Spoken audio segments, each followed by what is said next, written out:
Is Dragon Ball Daima Episode 6 the best episode of Daima to date? I've seen a lot of online discussion saying that it is the best episode yet, and I may be inclined to agree, but why is that? This episode featured a lot of interesting plot development, revelations, and perhaps the most serious action in the series to date. So I want to analyze and examine the aspects of this episode that contribute to the argument of it being the best yet, and see if there's any merit to it. And after I lay out my thoughts and examination of the episode, you can let me know if you disagree or not. So what are some of the key elements of Dragon Ball Daima Episode 6 that have some people saying it's their favorite episode of the series yet? As I stated previously, I think it has to do with a mix of several different things, including the action and the significance of it, and some brand new, very curious lore revelations regarding the gods of the series, the Supreme Kais. So very early in the episode, we see a conversation between Pansy and Supreme Kai, where Pansy asks the Supreme Kai, Shin, if it's true that Glinds are born from trees. Now we learned in previous episode that the race the Supreme Kai is from are called Glinds and that they hail from the second demon world, which was also brand new information.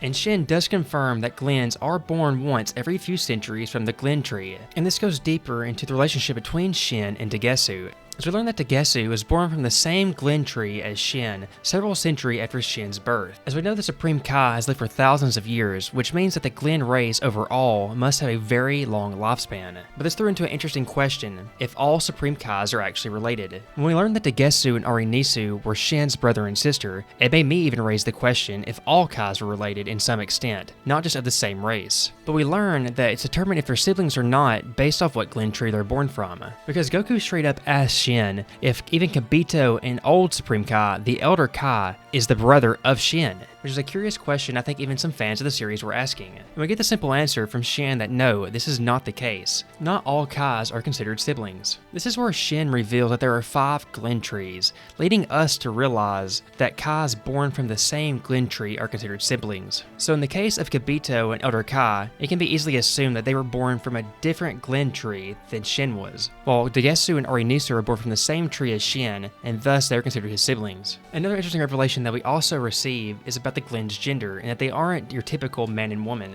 as their race is not considered to have genders. Now if you didn't know, we once received a lot of lore regarding the Supreme Kais and their origins from Toriyama many years ago in an interview. Now this is the first time we've received this kind of lore about the Supreme Kai's origins in the context of a Dragon Ball anime, but one thing I really like about these revelations is that it actually does tie into the lore that Toriyama provided us many years ago in an interview. Now some minor details have been changed, but the overall concept seems to be very similar. Now in this 2009 interview with Toriyama, he had this to say about the Supreme Kais, that there is a planet called the World Core where the Kaio are born and raised. And he went on to say that the Kais are born as core people from the fruit of the World Core's giant world tree. And he also said here that the core people are neither male nor female. Now in the context of Dragon Ball Daima, they are not called core people, they have been changed to Glinds. But as you can see, there are a lot of similarities between the lore revealed in Dragon Ball Daima and within this Toriyama interview. One example being how they're born from trees, and how they have no gender. Now in episode 6, Shin had also revealed that Dagesu and Arinisu are different from your typical Glind, and that they're more ambitious and need to get along with other Glinds. Now in this interview, Toriyama did even state that there are occasionally delinquent core people with evil hearts, that they are considered to be Makao Shin.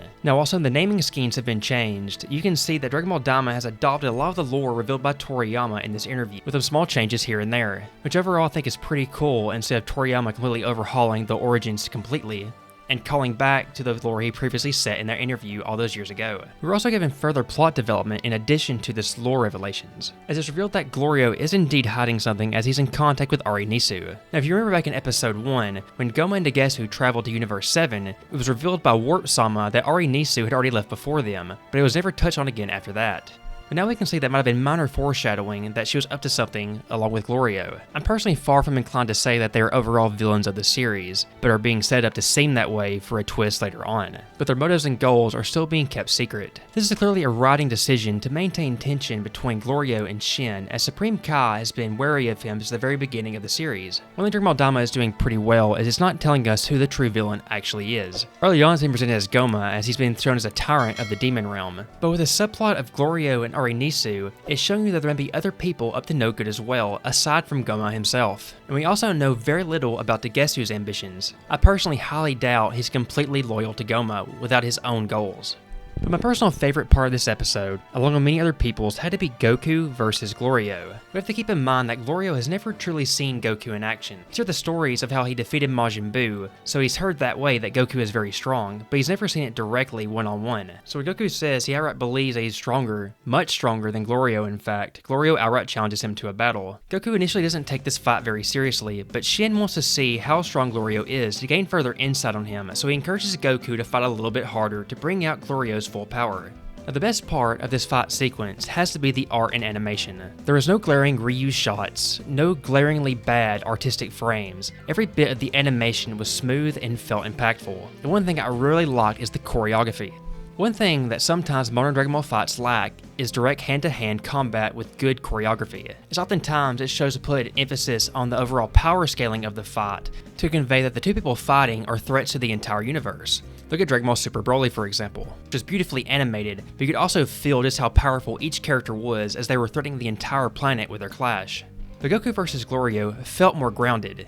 While both approaches to a fight are great, it's nice to see both every now and then, and with Dragon Ball Daima, this is a breath of fresh air compared to some of the type of fights we saw in Dragon Ball Super, as we saw some really cool close-up hand-to-hand combat between Glorio and Goku. But another thing that anime is really putting emphasis on is Super Saiyan, giving Goku an entire dedicated sequence for transforming. But one thing I really like about Dragon Ball Daima is that it's making Super Saiyan feel relevant again, it's making it feel important again, which is something Dragon Ball Super doesn't have. With Dragon Ball Super, we have the God forms in Super Saiyan Blue. Super Saiyan Blue has become the norm for Goku and Vegeta to use in battle, as it's the God Key replacement of Super Saiyan. In any of their battles with these godly figures, Super Saiyan just isn't enough, they have to use the God forms. But with Dragon Ball Daima taking place before Super, Goku has to use Super Saiyan, as his strongest form is Super Saiyan 3, due to its power-consuming aspects and how shortly it can be used, has its drawbacks and certain use cases. Goku goes into Super Saiyan to counter Glorio's magic, which is revealed to be lightning and overwhelms him in a matter of seconds. And this transformation into Super Saiyan shocks Glorio and Pansy, as they've never seen anything quite like it, which only further gives it an air of importance. Now I can sit here and rave about the art and animation of the fight all day, but I encourage you to check it out for yourself if you haven't already. Goku vs. Glorio was definitely the most intensive action sequence of the series thus far, and the most important. While we've had some skirmishes between Goku and some minor foes in the last couple of episodes, this one was definitely the most serious, as the artistic approach for Super Saiyan Goku Mini in his kid form looked fantastic. So with all the plot developments of Ari Nisu and Glorio's connection, the lore revelations regarding the Kai's origins of the Glind people, and seeing Goku vs. Glorio, which is a great action-packed sequence, this episode had a lot of different things to offer that you can enjoy. So I can personally say that episode 6 of Daima is my personal favorite so far in the series. But what were your thoughts on the episode? Is it your favorite so far? Let me know down in the comments below. Please consider hitting the like button, and please consider hitting the subscribe button if you like my videos. My name has been Chepazar, thank you so very much for watching,